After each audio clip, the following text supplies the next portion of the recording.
ফজরের পর আল্লাহর একটি নাম 111 বার পড়লে সফলতার সকল দরজা খুলে যাবে।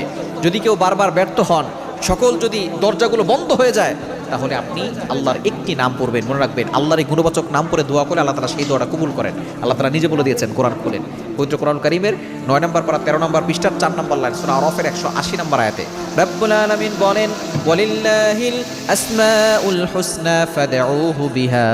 আল্লাহর এই গুণবাচক নাম পড়ে কোনো ব্যক্তি যদি দোয়া করে, আল্লাহ পাক রব্বুল আলামিন সাথে সাথে তার দোয়াগুলো কবুল করে নেন।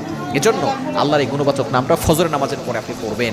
যদি আপনি ব্যর্থ হন, ব্যবসায় লস হচ্ছে, আপনি কোনো চাকরি পাচ্ছেন না, যেখানেই চাকরিতে যাচ্ছেন চাকরি চলে যাচ্ছে, ব্যবসায় কোনো উন্নতি করতে পারতেছেন না, আপনার সফলতার দরজা সব কিছু বন্ধ হয়ে গেছে, বিয়ে হচ্ছে না, আপনি ফজরের নামাজের পরে এই আমলটা করবেন।